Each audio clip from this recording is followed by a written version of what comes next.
지역의 공간을 사용하고 지역의 이야기를 콘텐츠로 만들고 지역의 이름으로 브랜드를 만드는 로컬 창업자라면 그 지역의 역사를 공부해야 하지 않을까? 어떻게 생각하십니까? 오늘의 이슈 로컬의 시선 한 주만에 다시 인사드립니다. 네, 최근 이슈를 통해서 로컬의 시선으로 그 이슈를 바라보는 시간입니다. 한 주 동안 잘 지내셨습니까? 네, 잘 지냈습니다. 그나마 더위가 좀 입추가 지났죠. 사그라들어가지고 입추 딱 지나니까 시원해지더라고요. 뭐 한낮에는 더운데 그래도 맞습니다. 아침 저녁으로는 좀 선선해서 괜찮은 것 같아요. 이제 또 가을이 오는데 한 주 동안 어떻게 지내셨습니까? 저는 의정 활동에 매우 바쁘게 지냈고 지역구와 그다음에 상임위원을 오가면서 40만 북구 주민을 위해 헌신하면서 지냈습니다. 저희가 아직 정치 이야기는 안 하고 있는데 언젠가 정치에 관련된 이야기도 할 수 있으면 좋을 것 같습니다. 자, 자기소개 한번 먼저 다시 부탁드리겠습니다.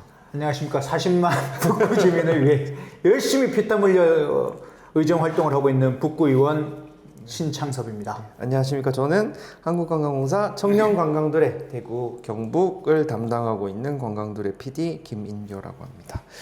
네, 오늘의 이슈 정말 자 내일이 8.15 8월 15일 광복절인데 광복절을 앞두고 굉장히 이슈가 되고 있는 내용이 있습니다. 네, 배우 하영이라고 아셨습니까? 나는 몰라. 사실 저도 처음 들어봤습니다. 이 사람 어디에 나온 사람인지 모르고. 저도 처음 들어봤습니다. 근데 배우 하영이라는 분의 증조부인 의사였다고 하는데 이분의 이제 친일 관련 이슈가 연일 뜨겁게 지금 온 뉴스와 유튜브, 온 미디어를 지금 장악하고 있습니다. 그래서 이 이슈를 보고 저희가 오늘 좀 이야기를 하고자 하는 거는 저희는 항상 이제 로컬이라는 키워드로 이야기를 하다 보니 첫 번째는 로컬에 관심이 있는 청년 또는 사람이라면 그 지역의 역사에 대해서 알아야 한다. 라는 내용으로 조금 이야기를 해보려고 합니다. 그래서 제가 준비한 내용을 한번 읽어보면 지역의 공간을 사용하고 지역의 이야기를 콘텐츠로 만들고 지역의 이름으로 브랜드를 만드는 로컬 창업자라면 그 지역의 역사를 공부해야 하지 않을까? 어떻게 생각하십니까? 그 컨텐츠를 만들려면 당연히 해야 되는 과정이라고 보는데, 그러니까 로컬 브랜딩을 하는데 가장 기본은 지역 조사가 가장 필수예요. 근데 지역 조사에는 지금 당장 그 지역의 물리적 환경, 그다음에 지리적 환경, 그다음에 뭐 인적 자원, 여러 가지가 있는데 그 중에서 역사는 반드시 포함되는 요소 중에 하나입니다. 예. 그러면 이제 로컬 창업자라면 그 지역의 역사를 알아야 하는 건 당연하다. 근데 많이들 안 하시죠? 많이 안 하잖아요. 네. 근데 이게 저희가 실제적으로 그 로컬 관련된 교육을 진행을 할 때도 사실 역사에 대한 내용 잘 하지 않지 않았었나요? 그 대굴대굴 직접 진행하실 네. 때 연암사당골이라는 지역을 기준으로 뭔가 컨텐츠를 짤 때는 연암사당골 이야기 해주지 않아요? 역사는 하고 있죠. 하고 해주잖아. 하고 있어요. 그러면 그 다음으로 이제 좀 이야기를 하고 싶은 게 로컬이 특히나 이제 공간 활용을 하는 사업이 많지 않습니까? 특히 그 건물 같은 거를 사용을 해서 공간 활용을 하는 사업이 굉장히 많은데 이제 대구와 가까운 포항에 적산가옥이라고 있습니다. 적산가옥이라는 뜻 혹시 알고 계셨습니까? 그 일제 강점기 때 일본인들이 만들어 놓은 주택이나 가옥인데 네. 여기 이제 해방 이후에 일본인들이 싹 빠져나가면서 그 적이 남기고 간 가옥 이렇게 표현하는 게 적이 그 적이더라고요. 일본어는 택기인데 이제 진짜 적. 그렇지. 그리고 산은 산업할 때 산. 그래서 적이 남기고 간 약간 산재물 같은 그런 느낌인데 사실 포항 그 적산가 거리 가보셨어요? 저는 가봤거든요. 정확하게 말하면 포항 구룡포에 구룡포. 있는 일본인 가옥거리. 거기 동백꽃 필 무렵의 촬영지. 아, 그렇구나. 그래서 그 거기가 또 관광지처럼 좀 꾸며놨고 실제 관광객들이 와서 그 일본스러운 건물들 앞에서 사진을 찍고 하는데 이런 일본식 건축물, 특히 적산가옥을 카페나 숙소로 활용하는 것은 올바른 것이라고 생각하십니까? 아니면 어느 정도 좀 의식을 가지고 이거는 좀 피해야 된다고 생각하십니까? 그게 옳고 그름의 문제는 아닌 것 같고 적산가옥을 활용한 카페나 숙박시설은 옛날 광화문 앞에 있던 조선 총독부 건물을 무너뜨릴 것이냐 존치시킬 것이냐라고 하는 조금 내용이 다른 것 같아요. 적산가옥이라는 거에 대해서 네.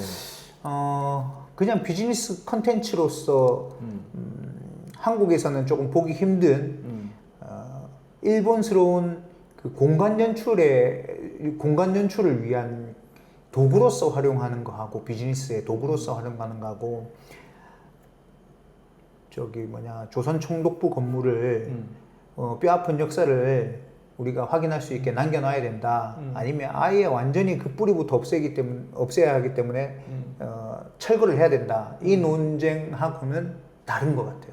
그러면 그 적산가옥에서 임대를 하든 적산가옥을 매매를 하는 그 장사를 하는 그 대표는 적산가옥에서 역사의식 없이 장사하는 것만으로 대중들의 비난을 받을 수도 있다고 생각하십니까? 요즘에는 비난하지 않지 않나? 저는 너무 많아서. 그러면 비난해야 된다고 생각하십니까? 아니? 비난할 필요 있나? 저는 조금 이번에 배우 하영의 사태를 보면서 좀 비슷한 맥락으로 생각을 해보면 배우 하영의 입장에서는 그 증조부의 어떤 그런 친일 문제를 이제 깊게 생각하지 않고 실제로 몰랐을 수도 있고 그게 이제 사실 자신 가족의 자랑거리처럼 언론에서 이야기를 했다고 하는데 모르고 이야기를 했고 지금은 알게 되었잖아요. 그러면 비난을 좀 받는 것도 어느 정도 저는 수용을 해야 된다고 생각을 하고 그 비난을 받았으면 그 역사 의식을 올바르게 이제 배운 다음에 앞으로는 그러한 내용들을 뭐 자기가 예를 들면 좀 우리 가족의 어떤 그런 친일 그런 거에 대해 사과를 한다던가 필요하다고 생각하는데 이거를 적산가옥에서 장사하는 대표님들한테 그대로 적용을 시키면 저는 그 적산가옥에서 알고 있는 어떤 소비자라든지 고객이 와서 그 대표한테 야 대표님은 뭐 예를 들면 할아버지가 왔다고 가정을 하겠습니다. 대표는 여기 적산가옥인지 알고 있냐? 아니 몰랐습니다. 저는 그냥 이뻐서 장사하고 있습니다 라고 만약 이야기를 하면 조금 비난이라는 단어가 좀 그렇긴 하지만 그런 거는 한번 그것도 모르냐? 그러면 알아보고 한번 역사의식을 알면서 장사를 해라라고 말할 수는 있다고 생각합니다. 저는 일단 그 적산가옥은 적어도 100년, 200년 된 건물들이고 그 건물에서 장사를 하겠다고 마음먹은 사람은 그 건물이 일본풍의 건물이기 때문에 단순히 거기에서 장사하겠다고 생각 안 할 것 같아. 내 생각은. 그렇죠. 시작은 그렇죠. 왜냐하면 그냥 그 역사 100년, 150년 된 그 역사가 그대로 고스란히 묻어 있는 건물에 대한 가치를 알기 때문에 거기에서 뭐든 활용해서 창업을 하고 싶은 거잖아. 그런 대표들은 대부분은 역사인식과 그 적산가옥이 가지고 있는 의미에 대해서 잘 알고 그 의미를 살리기 위해서 그 공간을 연출을 많이 하더라고. 여기서 그 의미를 살린다는 것은 어떤 감성적인 부분인 거죠. 그치, 감성적인 거지. 사진으로 찍었을 때 어떤 일본풍이 소비자들이 좋아하니 그런 부분을 말씀하시는 거죠. 그런 부분이라면 인테리어 할 때 그냥 일본풍으로 깨끗하게 인테리어 하면 되지. 그쵸.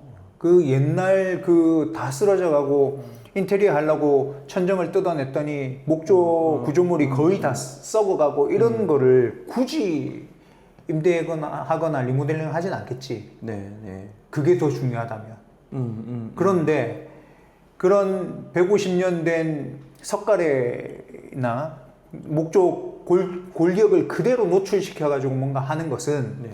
그 건물이 가지고 있는 역사성에 대해서 인정을 하고 거기에 대한 감성 내지는 거기에 대한 의미를 네. 알고 있기 때문이라고 보거든. 아, 이게 일본의 적상 가옥이다 아니다를 떠나서 그냥 오래된 건물의 느낌을 말씀하시는 거죠? 근데 이제 네. 이런 게 있는 거지. 네. 단순히 오래된 건물의 느낌이다 라고 접근을 잘 안 하던데, 내가 알고 있는 그런 대표들은. 왜냐면 그 공간에 특별한 스토리텔링을 넣잖아. 네. 그러면 이거는 일제강점기 때 네. 어떤 일본인 부자가 네. 여기에서 네. 쌀을 수탈해가지고 축적한 부로 이 건물을 지었다라든지 네. 그런 스토리텔링을 쭉 같이 한다고. 그런 역사적인 그 손때가 묻어 있는 적상가옥을 활용할 때는 네. 그런 기본적인 스토리텔링을 같이 녹여내지 않으면 네. 시너지가 안 나요. 네. 컨텐츠에 시너지가 안 난단 네. 말이지. 네. 그래서 그런 분들은 보통 보면 이제 그런 역사적 맥락이나 이런 것들을 되게 그 공간의 스토리로 잘 녹여내고 네. 그걸 스토리로 녹여내려고 하다 보면 어쨌든 이 공간의 역사적인 부분이나 그 다음에 그 다크한 뼈아픈 그런 이야기들도 다 이제 다루게 되는 거지. 근데 단순히 일본풍의 이국적인 어떤 분위기를 연출하고 싶다.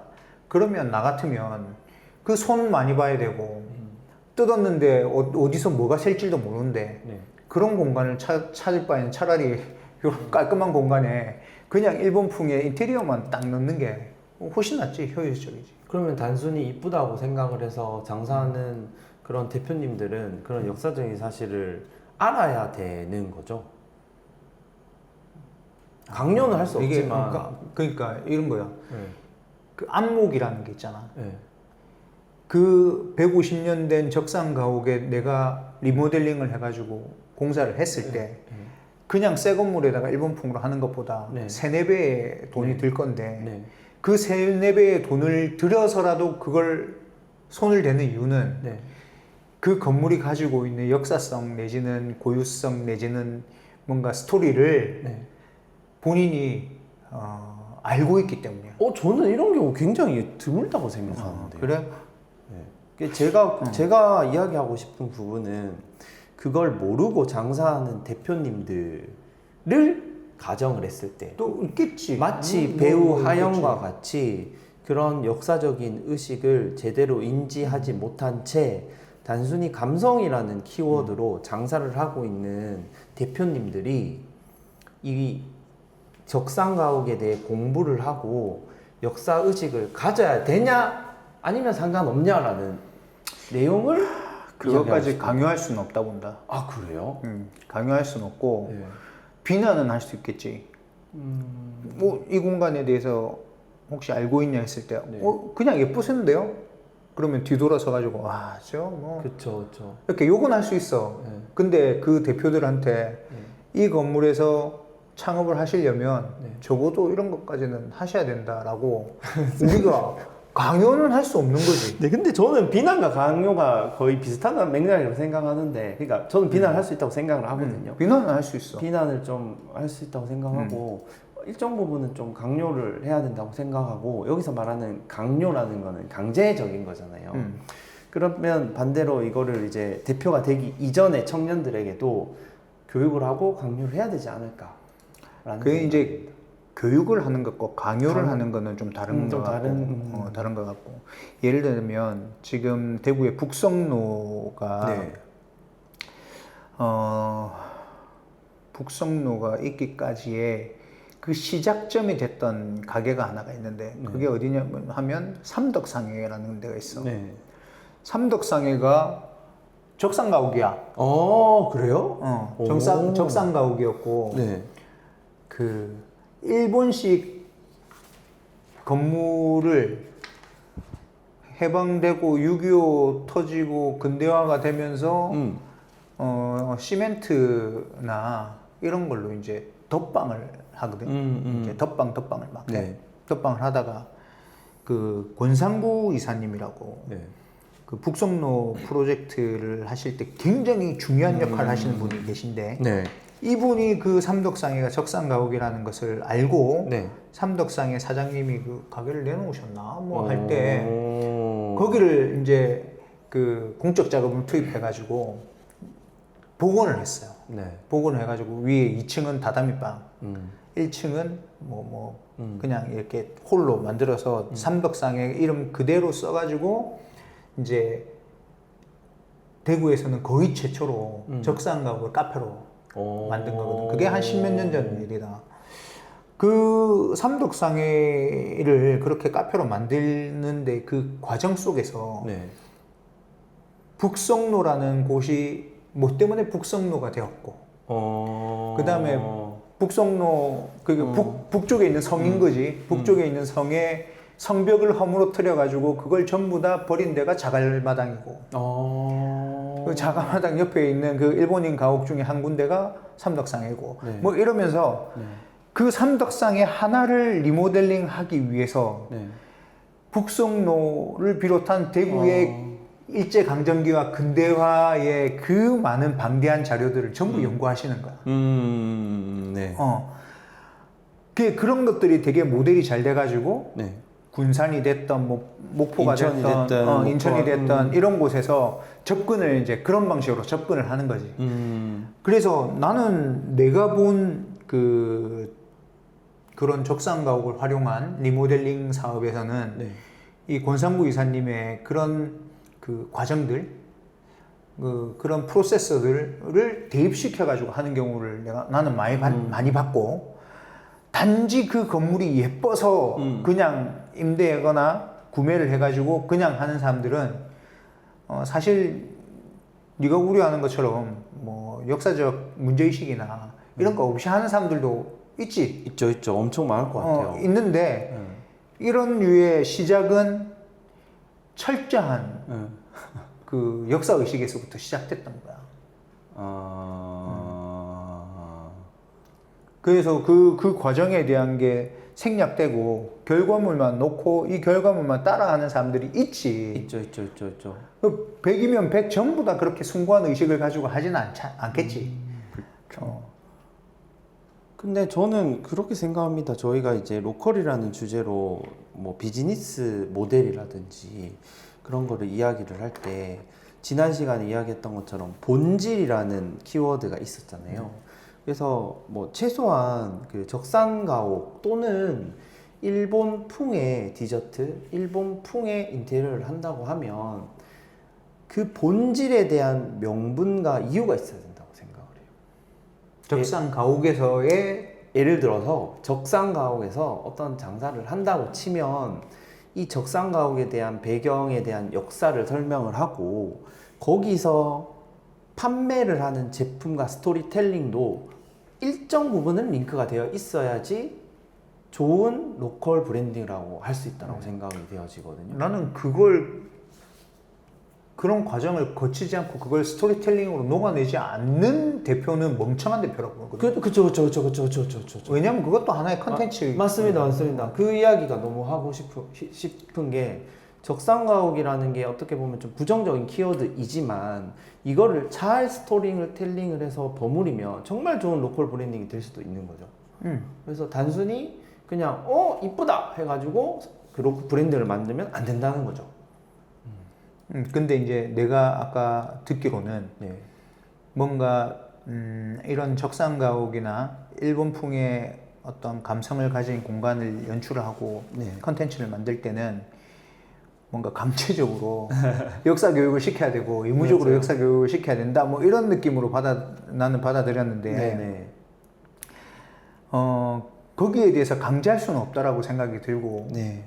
단 정말 똑똑한 대표라면 알아서 한다. 알아서 하는 거예요.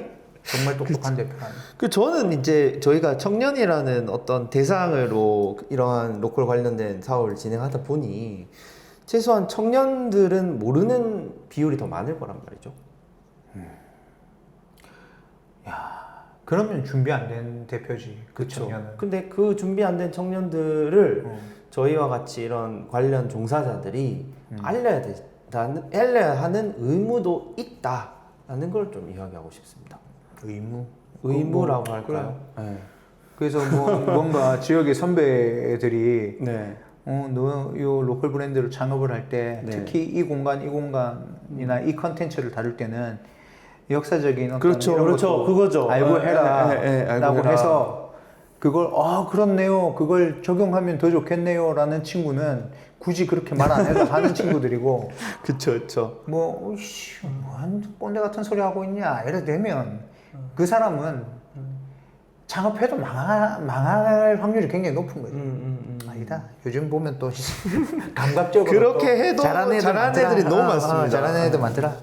결국 또 본질적인 이야기로 넘어가는데 또 다른 질문을 또 드리고 싶은 게 일단 경주 이야기를 하기 전에 대구 교동 이야기를 좀 먼저 하고 싶은데 지금 대구 교동이 가면 일본입니다. 일본 간판이 다 일본어로 되어 있어요. 근데 저는 그거를 굉장히 좀 부정적으로 좀 보는 입장인데 혹시 어떻게 생각하십니까? 이건 이거는 자연스러운 문화의 현상이다. 이건 자연스러운 문화의 현상이지만 일정 부분 지자체라든지 국가가 좀 이거를 좀 법적으로 너무 일본화되지 않도록 관리해야 된다. 어떻게 생각하십니까? 나는 자연스러운 문화의 현상이라고 보고 네. 내가 내 사고의 전환을 가지고 온 어떤 계기가 있었는데 네. 영국에 갔어. 네. 대형 박물관을 갔거든. 네. 대형 박물관을 가서 이집트관을 먼저 들어갔어. 네.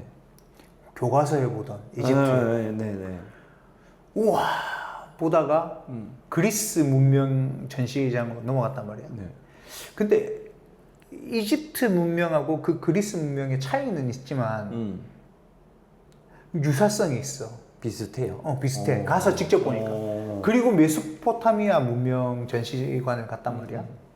이 세 개가 결코 다른 문명이 아니야. 서로에게 영향을 주고 영향을 줘가지고 네. 저기 중동 지역의 메소포타미아하고 저기 아프리카의 이집트하고 가운데에 유럽 문명하고 다 섞여 있어. 네. 네. 그래서 내가 생각했던 게 이 문화라는 것은 국가별 내지는 민족별로 무 자르듯이 완전히 잘라가지고 네. 구분되는 것이 아니구나. 서로 영향을 주고받고 하는 거구나라는 걸 느꼈어. 네. 근데 이제 그 당시에 그 서양 문명하고 중국을 중심으로 한 동양 문명은 달랐지. 거리가 너무 머니까.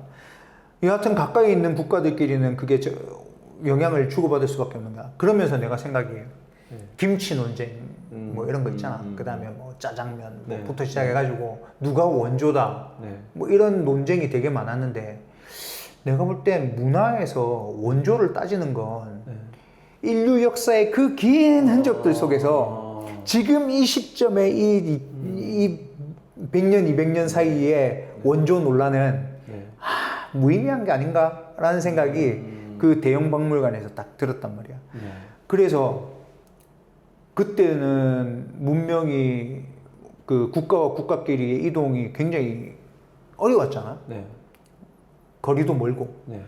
지금처럼 가까운 이 상황에서 바로 옆에 있는 일본 문화와 우리나라 문화가 막 뒤섞여 가지고 있는 게 자연스러운 현상이다. 잘못되지 않았다. 나는 그렇게 봐. 근데 그 일리가 있는 것 같습니다. 그래서 일본에 가서 삼겹살집에 한글 간판이 있는 것도 그렇고 교동에 가면 전부 다 막 일본어로 된 메뉴판부터 시작해가지고 그렇고 나는 그 전에 이제 2000년대 초반, 90년대에서 2000년대 초반까지는 거기에 대한 거부감이 있었는데 그거는 거부할 수 없는 거다.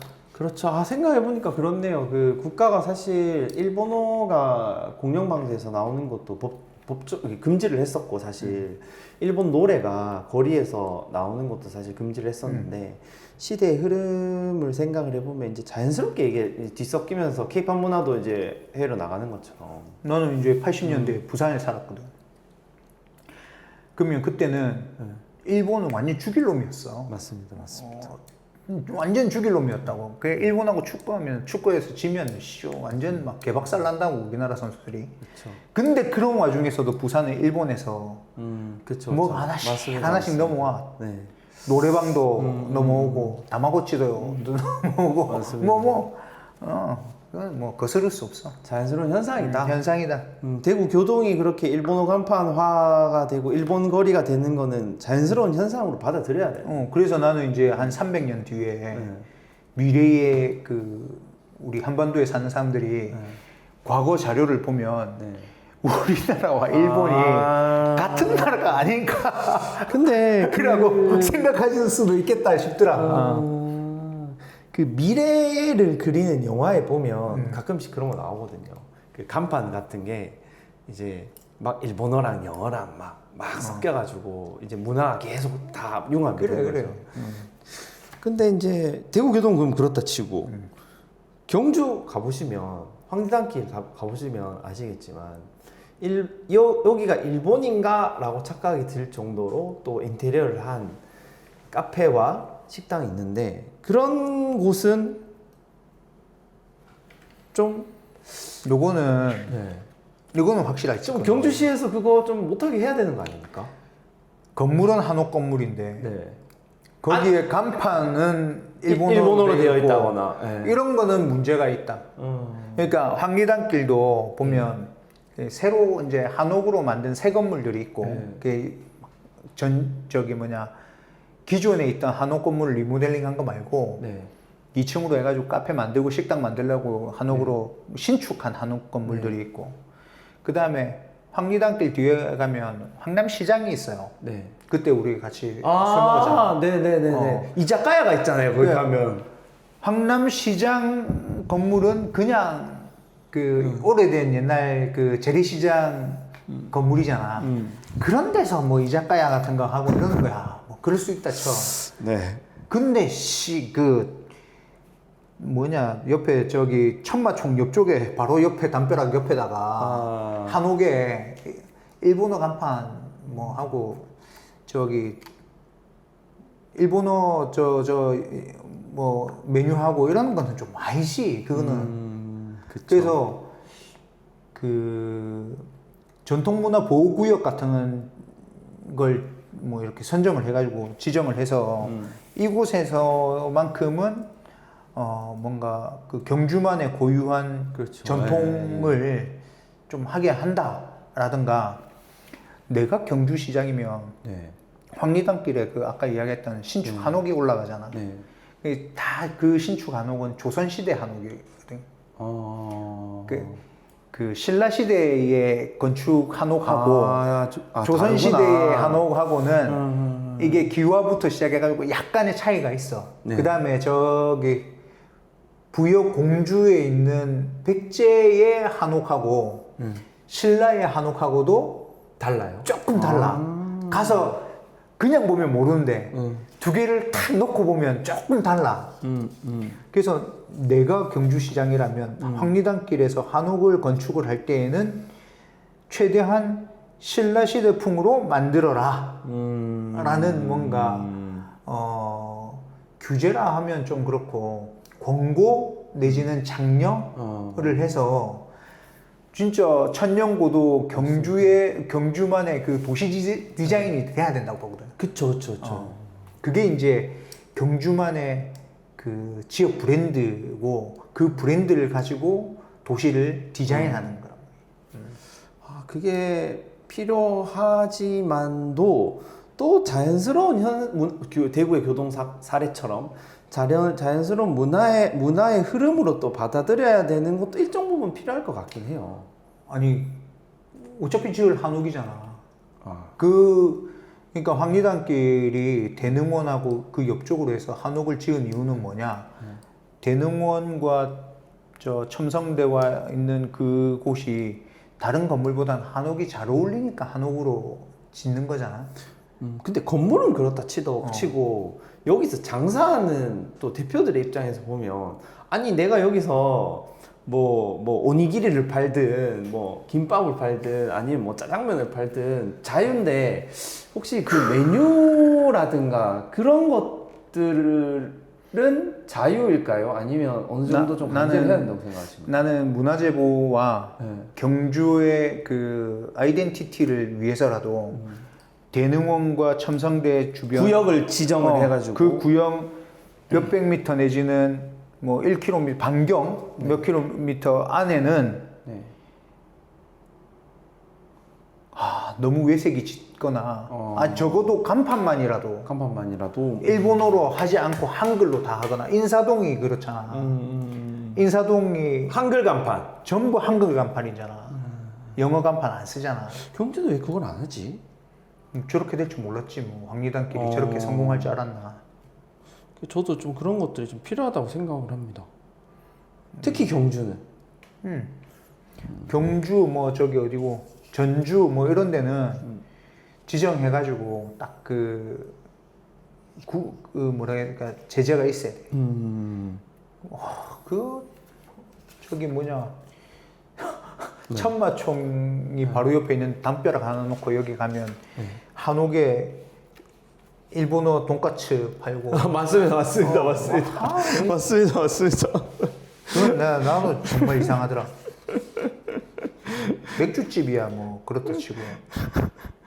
근데 이게 참 어려운 지점이긴 합니다. 왜냐하면 예를 들어가지고 경주의 A라는 디저트 가게, 대박 디저트 가게라고 저희가 가정을 해봅시다. 근데 그 디저트가 일본풍 디저트인 거예요. 근데 장사가 너무 잘 돼요. 그거는 경주의 대표 로컬 상품으로 볼 수 있습니까? 없습니까? 그게 황남빵이잖아. 그렇죠. 이제 황남빵 이야기를 원래는 그 저기 일본빵인데. 일본빵. 근데 그 역사적인 사실 아는 사람이 생각보다 없는데 어떻게 아세요? 황남빵 일본빵이고 그 저기 찰보리빵은 도리야끼잖아. 아 그렇습니까? 도리야끼까지. 도리야끼가 아니고 그 제가 얼마 전에 드린. 그래 그거. 그거 뭐고 저기 도라야끼? 도라야끼 맞나? 네, 도라야끼인가? 야끼는 아니고. 찰보리빵도 생각해보니까 그 계열이구나. 그래 찰보리빵이 그거잖아.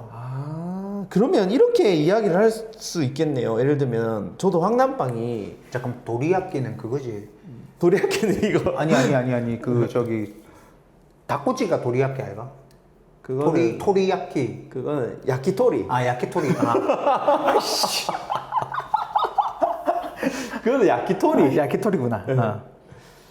근데 뭐 황남빵을 예로 들면 이렇게 한번 재해석을 할 수 있겠네요. 황남빵이 워낙 장사가 잘 되잖아요. 그 원조집을 원조인지 아닌지 잘 모르겠지만 어디가 원조인지는 아직 그거 원조 맞아. 맞아요. 황남빵 원조. 근데 저도 그 황남빵이 어디서 왔냐면 일본에서 왔다고 알고 있거든요. 일본 거라고 알고 있는데 진정한 로컬 상품으로 재탄생되기 위해서는 그 황남빵의 역사적인 사실을 그 봉투 옆불떼기에다가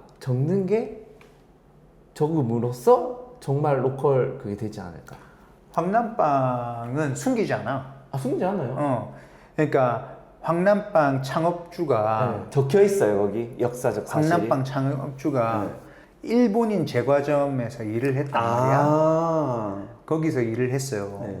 그리고 해방이 되고 그 일본인들이 다 빠져나갔어. 근데 그 기술을 자기가 가지고 있잖아. 그걸로 이제 먹고 살아야 되니까 계속 한 거야. 그 역사에 대해서 숨기지 않는다.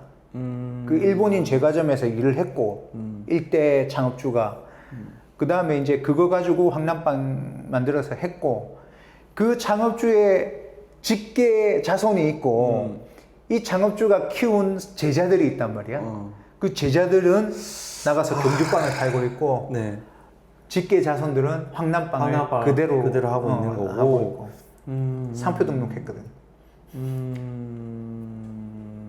근데 이게 참 좀 저의 시선으로 봤을 때는 참 어려운 지점이 마냥 일본풍이다. 그래서 나쁜 거다라고 말하기도 참 그 명확한 명분과 기준이 없고 뭐 신미 양요를 했던 미국이나 프랑스나 그렇다고 타깃은 진정한 로컬이란 그러면 그 지역에 어떤 고유한 문화가 반드시 있어야 되냐? 사실 그것도 아니잖아요. 내가 앞에서 말했잖아. 문화는 섞였어. 고유한 문화? 나는 잘 모르겠다. 그 내가 너한테 일본어 공부를 네. 했잖아. 네. 그래서 이제 일본어를 이제 공부를 하다 보면 발음, 그 맞아요, 한자에 맞아요, 대한 발음이 맞아요. 있잖아. 그게 보니까 중국 발음을 각각 우리나라, 일본이 그대로 따라 하는데 중국 말처럼 하지는 못하고 중국 발음 최대한 비슷한 한국어나 일본어 가지고 하는 거야. 근데 그게 이제 역사적으로 그냥 계속 가면 다 이어져 있어요. 그러니까 그거 이어져 어쩔 수 없이 있다고. 이어져 있어요. 근데 지금에 와가지고 있잖아. 그 뭐라고 해야 될까? 그걸 탁 구분한다?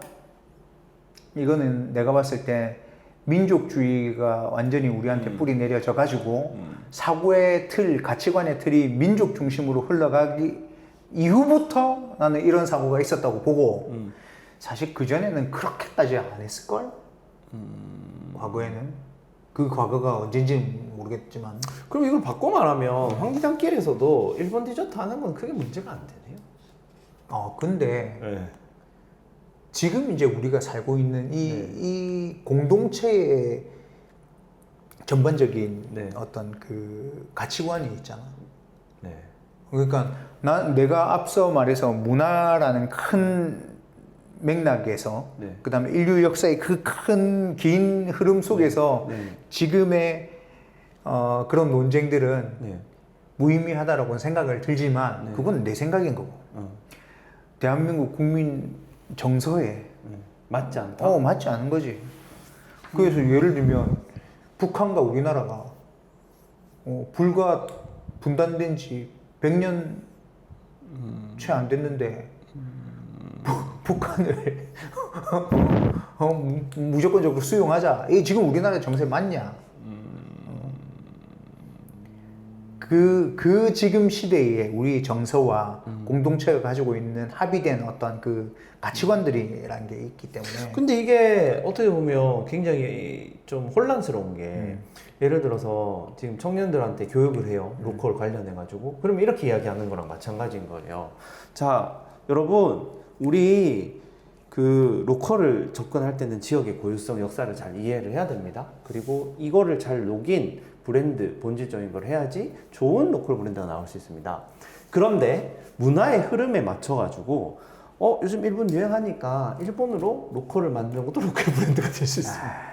이게 뭐 명확히 흑백으로 딱 이렇게 선을 그을 수는 없겠지만 이걸 받아들이는 입장에서는 뭐 어떻게 하라는 거야 이런 경우가 될 수가 있잖아요. 과연 진정한 로컬은 무엇인가에 대한 정의가 너무 불명확한 것 같습니다. 잘 녹여내야지.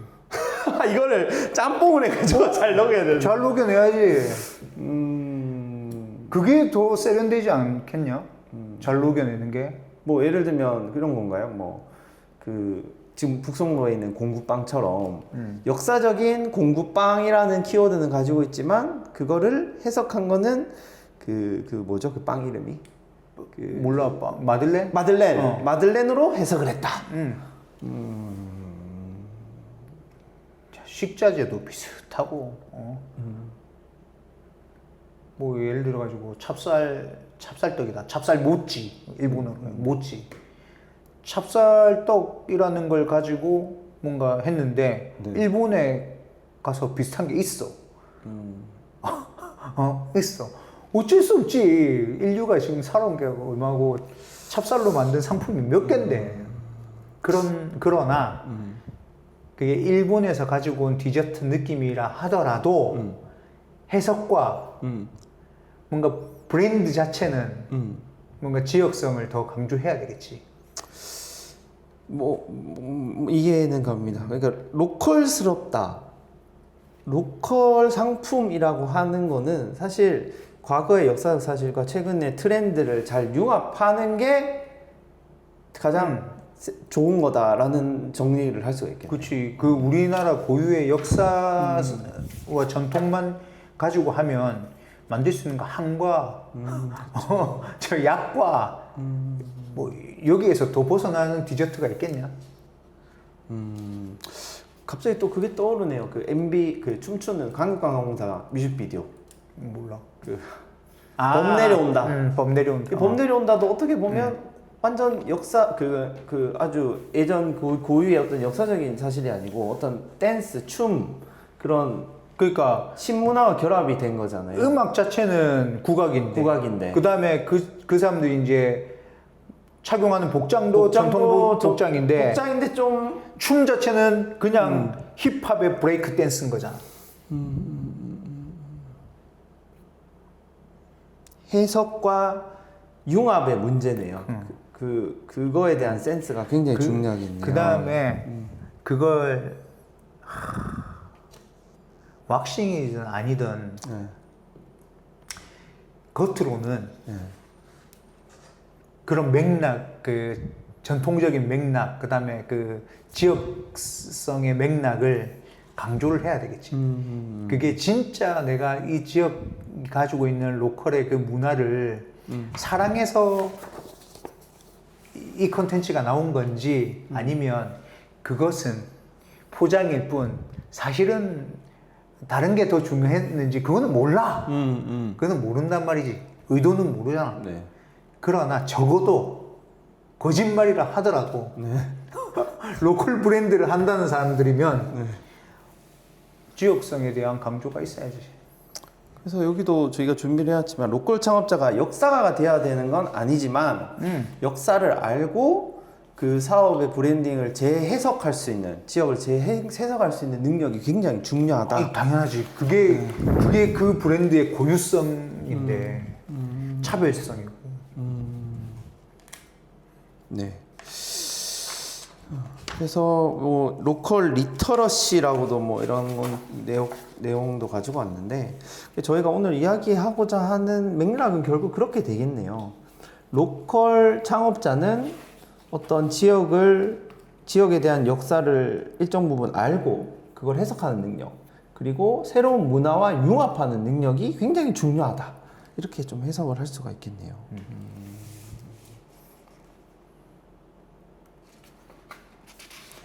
과거에는 과거도 아니다. 그러니까 로컬이라는 것 자체가 이제 그 지역 소멸을 예방할 수 있는 또는 지역에서 청년들이 자신의 삶을 영위하면서 살아갈 수 있는 하나의 수단으로 각광받는 시기에는 네. 로컬을 생각하는 그 계층이 좀 달랐어. 예를 들면요. 예를 들면 그 공동체와 지역에 대한 애착을 가지고 창업을 했으면 좋겠다. 청년들이 그런 한 기류가 있고 그러면서 이 창업한 성과들을 뭔가 부를 축적해서 독식하기보다는 지역과 함께 나누고 주민들과 함께 만들어가고 그렇게 해서 공동체가 같이 이렇게 어우러지는 그런 지역 삶을 살았으면 좋겠다라는 하나의 맥락이 있고 어떤 한 맥락은 그런 낭만에 빠져 있지 말고 돈을 벌어야 된다. 로컬 자체도 하나의 그 사업이다. 비즈니스다. 그렇기 때문에 비즈니스의 어떤 마케팅 전략 그 다음에 상품의 차별화 전략으로서의 로컬을 고민해야 된다라는 그 맥락 두 가지 맥락이 있었단 말이에요. 그러나 뭔가 대의와 명분을 가진 맥락은 사실 곽강가받지 못하고 오래가지 못하고 그렇죠. 더 이상 그 청년들은 다시 되돌아가고 거기에 대한 회의감도 느끼고 그러나 로컬 컨텐츠를 가지고 비즈니스를 하는 쪽이 오히려 더 성공 사례가 더 많고 뭐 이랬던 거지. 그래서 오늘 좀 정리를 하면 물론 지금 이슈가 되고 있는 배우 하영의 친일 문제와 직접적인 연관이 있지는 않지만 이제 로컬에 대해서 관심이 있는 사람이라면 그런 역사적 사실은 일정 부분 이해를 해야 된다. 그리고 이거를 새롭게 재해석할 수 있는 어떤 능력을 갖춰야 된다라고 좀 정리를 할 수 있겠네요. 그럼 못하는 사람은 로컬이 아니야. 그게 적용 안 된 사람은 로컬이 아니라니까. 그렇죠. 근데 네. 그러고 보니 지금 저희가 초반에 이야기했던 뭐 거제야호 같은 것도 결국에는 일본어라는 어떤 그런 문화가 섞인 새로운 문화인 거잖아요. 그치, 그게 섞였지. 그게 섞인 어떤 문화가 또 이슈가 되고 관심을 갖게 되고. 그거 보고 나서 이제 일본 애니를 보는데 네.